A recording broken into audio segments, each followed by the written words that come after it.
Hey y'all, my name is Danny, and I'm the community and social media manager for Roll20.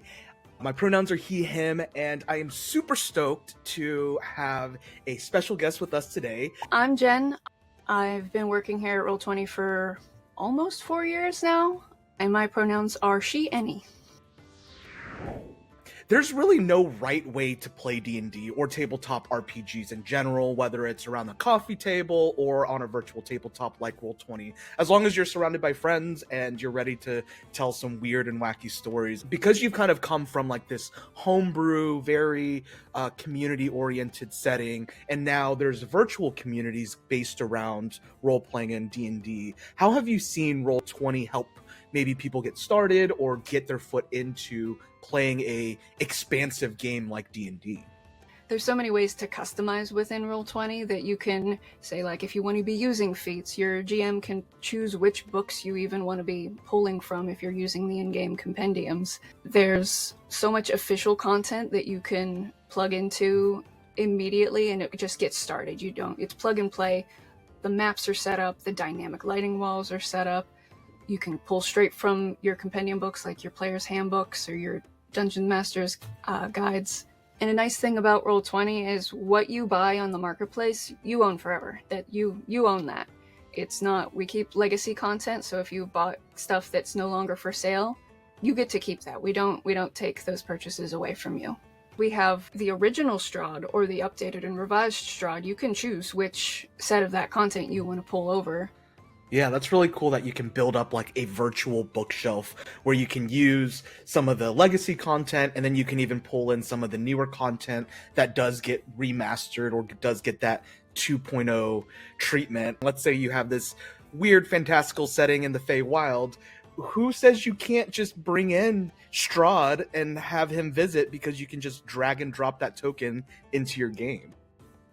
Yeah, compared to like 15 years ago where we were on our reusable mat putting pieces of paper over the rooms, it's really nice with dynamic lighting to be able to sort of see like your range of vision. You can't see the whole room unless your character has that much vision, if like the room is dark or the torch is set up. I love the immersive feeling that you can get in a virtual tabletop setting that might be a little bit harder to emulate in real life. So it's really cool when you're super deep into a campaign and you turn a corner and you, for whatever reason, open up a door that's closed and then boom, your DM has set up something just wild for you to encounter. We do so much of the math in the character sheets. You don't have to remember all of your attributes. Just click the button and you've rolled exactly what you need to roll for that specific attack. You've got it all set up. The math's done. It is nice that Roll20 does help you do math. And then we have that updated toolbar now, which makes it so much easier for DMs to set up dynamic lighting and switch between the layers of tokens and lighting and map layers. And then, of course, the measure tool, too, that's been updated that a lot of people in our community that have been asking for. We heard them, and now we can implement it, and now you can measure to your heart's content. You can measure however you want to measure. We've had a lot of cool updates. So now we have Roll20 characters where you can build characters outside of the VTT, which is awesome. I know so many people that that's just what they do. They come up with an idea for a character and then they just make it. They don't have a campaign for it. They don't have anything. They've just got all of these characters in reserve, ready to go. There's kind of this repository that you can, if you built a character maybe only for like a short campaign or a one shot that you want to revive, you can just copy it and add it to a new game and revive that character. There's so many times where I've done a one shot or I've done like a streamed show and I've only gotten to play that character once or twice and I'm like, but I really like them, and I'll bring them back, or I'll bring them back edited, like, I didn't really quite like this, but now I can do this and that.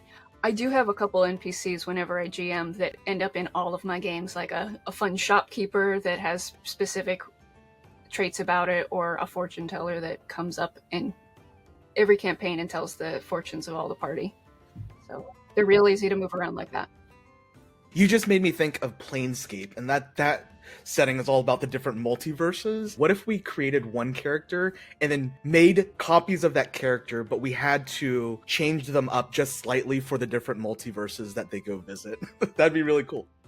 When we talk about game content on Roll20, what gets you excited? Lost Mines of Phandelver, which was the first adventure that came out. It was actually the starter kit before even the Player's Handbook came out for D&D 5e. With Lost Mines of Phandelver, we've actually updated it internally since we've started getting our systems better to make it an even better product that more matches the original and really gets you into the content. Yeah, along with Lost Mines, there's been some remasters too, right? Yeah, so there's been a ton of different remasters that we've updated. We've already mentioned like Curse of Strahd, the Icewind Dale updates, Avernus. Yeah, we just keeping up with all sorts of content. So what are some things that you're looking forward to in 2024 when it comes to D&D or Roll20 or both? There's so many things I'm looking forward to that I can't say anything about just yet. Teaser, maybe? Ooh.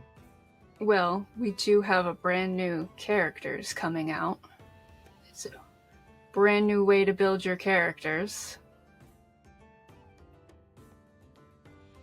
Well, we're going to be doing a bunch of stuff at Gen Con this year. Of course, we've got the 50th anniversary for Dungeons & Dragons coming up.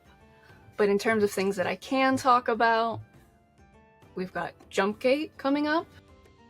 Putting this out there, it will be in beta for pro users by the end of Q1 this year, and it's just coming with a plethora of updates to our virtual tabletop. As the VTT progresses and these quality of life updates come, it makes it easier for people to play the way they want, to tell the stories that they can, and to have fun together, which is the biggest part in our communities. So yeah, this has been why you should play D&D on Roll20.